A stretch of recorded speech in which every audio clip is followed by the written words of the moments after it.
El presidente francés François Hollande llegó al portaaviones Charles de Gaulle, ubicado en el Mediterráneo oriental. Hollande anunció que el portaaviones tendrá la responsabilidad del mando de los aliados en el marco de la coalición.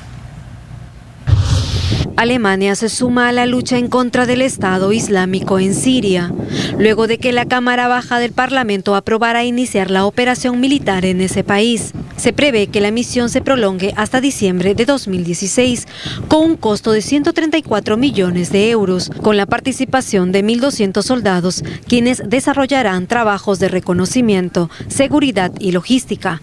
El Bundestag respaldó la decisión del gabinete de Angela Merkel con 445 votos de los 598 emitidos.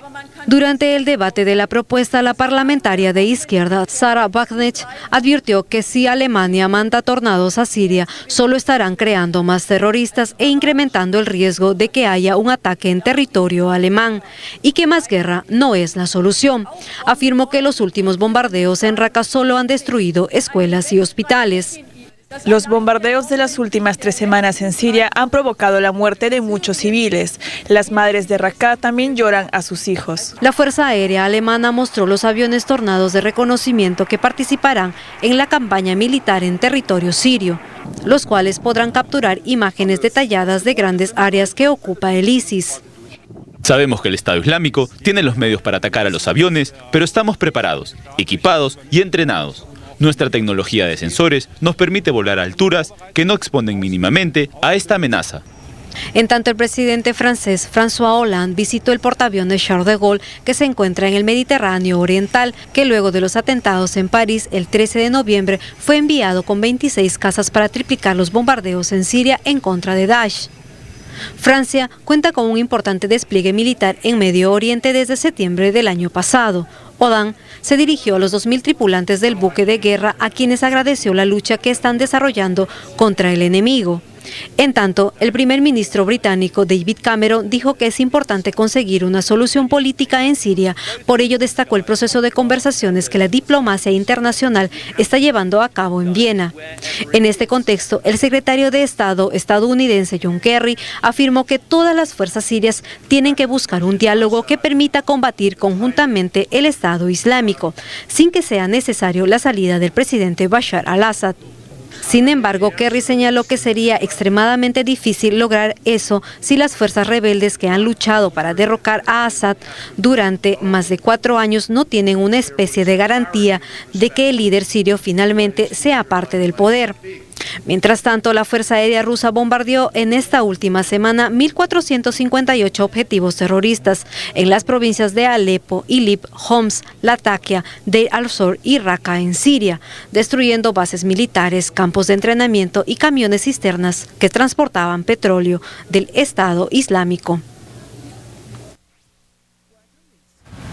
Los ministros del Interior de la Unión Europea modificaron su postura para conseguir un acuerdo con el Parlamento Europeo para la creación de un registro de datos de pasajeros aéreos y cerrar las negociaciones antes de fin de año. Los 28 titulares del Interior aceptaron rebajar a 6 meses el tiempo que estarán disponibles los datos de los pasajeros antes de que se oculte su nombre, frente a los 9 meses que habían ofrecido esta semana a la Eurocámara. Esta directiva deja en claro que la información personal de los viajeros solo podrá ser procesada para la prevención, detención, investigación y persecución de los delitos terroristas y criminales graves, aunque solo se obligará a las aerolíneas a remitir a los Estados miembros los datos de los pasajeros de los vuelos que entran o salen de la Unión Europea. También autorizan a recoger datos de vuelos intraeuropeos seleccionados.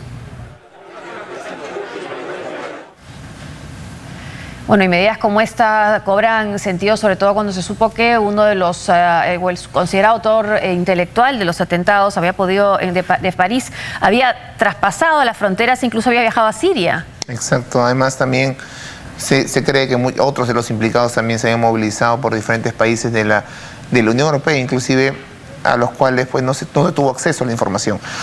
Ahora, los europeos son muy cuidadosos con el tema de las libertades y los derechos de las personas, y por eso este acuerdo de plan de intercambio de datos pues estuvo bloqueado varios años.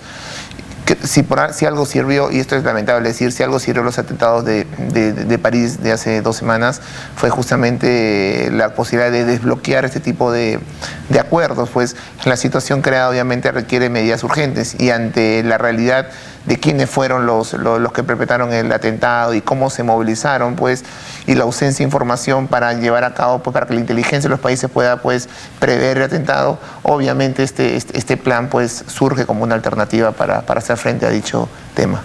Ahora, ¿qué significa esta decisión de Alemania de enviar tropas? Hemos visto en el reportaje, ¿cuánto marca una diferencia con respecto a su historia reciente en términos de su ejército, y una decisión además que no ha estado exenta de críticas también, ¿no? Sí, bueno, estamos viendo cómo Alemania comienza a comprometerse un poco más en el África para ayudar a la presencia francesa en algunos países como Mali. Vemos como también Alemania comienza a tener una presencia más importante, inclusive aérea, en el conflicto sirio. Y en general no es un tema solamente de Alemania. Creo que uno podría cuestionarse dónde está la historia alemana, pues, post Segunda Guerra Mundial. Había un tabú exacto, no bélica, no bélica, exacto, en Alemania. Sin embargo, cuando uno ve, no es solamente Alemania el que está haciendo eso, son una serie de países, inclusive Reino Unido, y creo que las potencias mundiales requieren, pues, y Alemania es una potencia, requiere, pues, tener algún tipo de papel. Ahora, la crítica justamente desde la izquierda europea es que puede ser importante en la intervención militar. Lamentablemente, muchas veces se está pensando solamente o básicamente en lo que es la campaña aérea, y la campaña aérea per se no parece ser la solución, y la solución pasa por acuerdos políticos, pasa por pensar en la sociedad civil, pasa inclusive por un tema bélico que debería pasar con la anuencia de las Naciones Unidas para la legitimidad, y no puedes actuar como muchos han querido, actuar como el cowboy, ¿no? Que va y pisotea y trata de justificar o trata de satisfacer sus intereses. Algo que se le criticó mucho a Estados Unidos en la intervención tanto en Afganistán e Irak de inicios del siglo XXI. Ahora, también esta decisión de Angela Merkel resalta lo fundamental, lo clave que es para Alemania su relación con Francia. Fundamental, ¿no? Fundamental. Son los dos líderes. Ante la poca presencia británica en la Unión Europea, cada vez menor, pues la relación Francia-Alemania es fundamental. Yo creo que Merkel tenía que dar signos de acercamiento, de apoyo a Francia. Solamente para dar un ejemplo, días antes de los atentados de París, ya España se había comprometido a enviar tropas para ayudar a Francia en el África.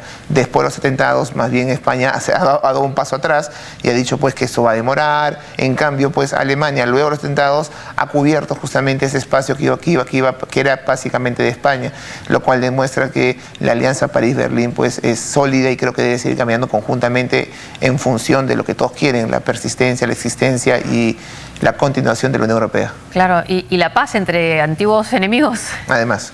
La guerrilla de las Fuerzas Armadas Revolucionarias de Colombia, que negocian el fin de una lucha armada de medio siglo en Colombia, advirtieron que jamás aceptarán que sus guerrilleros sean encerrados, e insistieron en pedir zonas desmilitarizadas de paz para concentrar a sus tropas cuando se desmovilicen. Iván Márquez, quien encabeza la delegación de las FARC, que dialoga con el gobierno desde hace 3 años, entró en un nuevo desacuerdo con los negociadores oficiales tras su negativa a discutir la creación de las zonas especiales de paz. El representante de las FARC negó que su organización pretenda zonas exclusivas y señaló que en los territorios reclamados tendrán que prevalecer por necesaria función de la policía. En una especie de corralejas para humanos, en unos encierros propios de su imaginario. Está lejos esta idea de lo que debe acontecer en la medida en que buscamos una paz entre iguales y no una claudicación.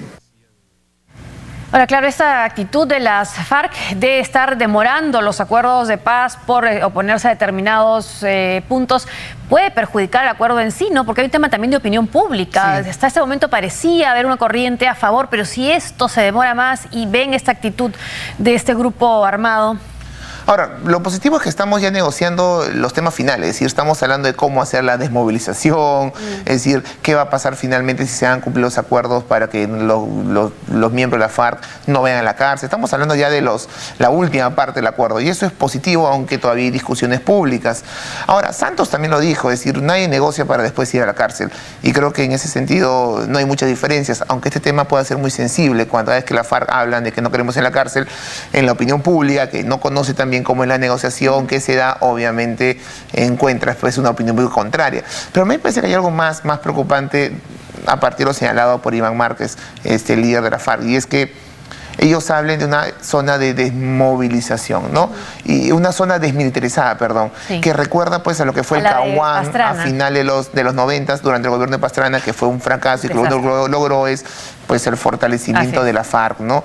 Entonces, sin embargo, algo que sí es cierto, y yo estoy de acuerdo en este caso con Iván Márquez, es, bueno, ¿qué hay que hacer para llevar a cabo una desmovilización ordenada? Que creo que es finalmente lo que todos quieren, tanto el gobierno como la FARC. La propuesta de la FARC es una zona desmilitarizada, lo cual no parece viable. Pero la pregunta es, ¿qué hacer? ¿Cómo desmovilizar a 8.000 personas aproximadamente y que sea ordenado y que pues de alguna manera se entren las armas, se haga pues un registro de personas, para pensar también en su integridad física, para pensar en futuros procesos judiciales? ¿Cómo llevar a cabo esto con 8.000 personas? Es decir, no es un tema sencillo. Yo creo que hay un tema todavía por resolver. Hacemos una pausa y volvemos con más.